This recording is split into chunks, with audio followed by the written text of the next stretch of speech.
Hello, Bridgetown Church, and those of you joining me online. My name is Christa Nutor, one of the leaders here, and this is the Bridgetown Daily for Wednesday, July 22nd. Most of us learn to read at a really young age. In fact, I remember being really eager about it.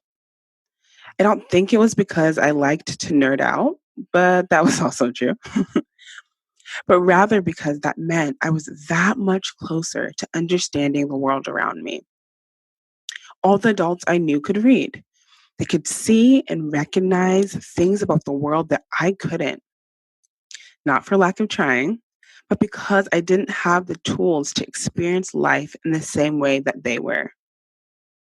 Fast forward to 2020, and I am now a well-read individual, or so I'd like to think. In fact, I'm inundated with information to read 24/7. Like many of you, I wake up to this overwhelming phenomenon of wordy information. We scroll through 100 and some odd characters on Twitter sharing the latest happenings of this world. We get enticed by lengthy, inspirational Instagram captions. We are on our laptops all day reading through emails for work. And we even read through the menu of our favorite restaurant to decide whether or not we want what it has to offer. It seems like everywhere we go, we are forced to intake some kind of information with our eyes. And it's not a bad thing. Well, at least not exactly.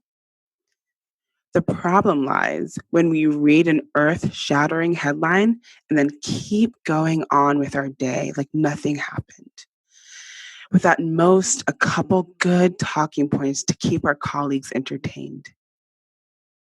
The problem also lies when we read a passage in the Bible to check off our daily reading off of our list and don't let it sink into our innermost being and reshape how we go about the rest of our day.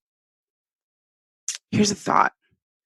What if we went beyond reading just for loose entertainment, trendy information, or to check a box off of our mental checklist, and instead started reading for deep transformation?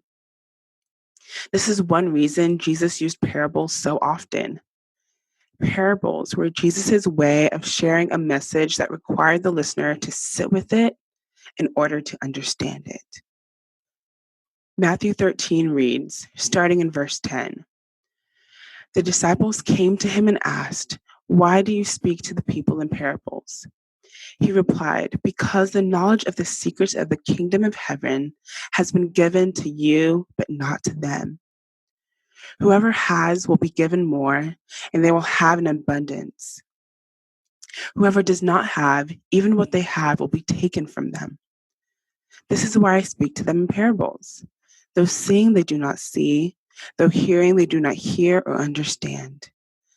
In them is fulfilled the prophecy of Isaiah. You will be ever hearing, but never understanding. You'll be ever seeing, but never perceiving. For this people's heart has become calloused. They hardly hear with their ears, and they have closed their eyes. Otherwise, they might see with their eyes, hear with their ears, understand with their hearts, and turn, and I would heal them.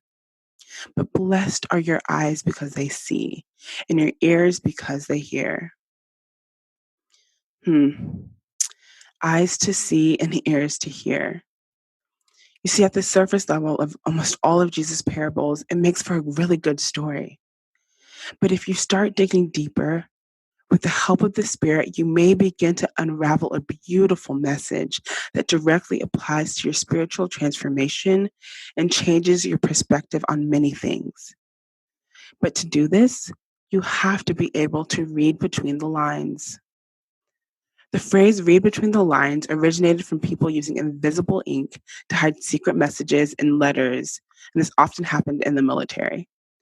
They would write a normal letter in ordinary ink and then use invisible ink to write a secret message literally between the lines of the letter.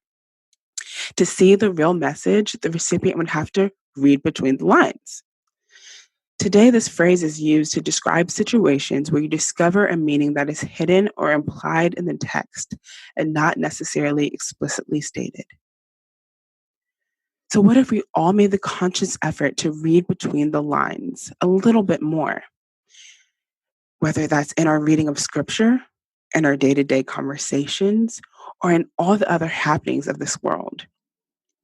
What if we didn't just breeze through the words we came across, but leaned in a bit more and allowed them to sink in and reveal something to us? Reveal something within us, even. So much so that it even compelled us to action or to a new way of living. Now, I'm not saying to take everything we read as gospel, but what I am suggesting is that we don't fall into the trap of being numb to the information we encounter, that we don't become like the people in Matthew 13 with calloused hearts, spiritually hard of hearing, and closed eyes.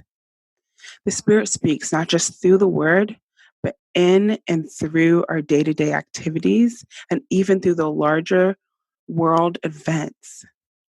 Our call is to go beyond a surface level understanding of all of it, to dig deeper and deeper until it's no longer just a headline or a verse in an ancient text, but a lifeline that you can catch by the tailwinds. Our call is to invite the Spirit to highlight what we need to comprehend in all the information we take, to highlight what we need to do about it and where He's moving in it, because He's there, ever present. We just need to be able to see it. So, my sincere prayer for us today is that we get eyes to see and ears to hear, that we don't become callous to what we read with our natural eyes and hear with our natural ears, that with application, we even go beyond reading between the lines and move to living between the lines, living a life with willing hearts, open eyes, and open ears that are sensitive to what the Lord is doing. Be blessed, and may you press in even now to see this day clearer than you ever have before.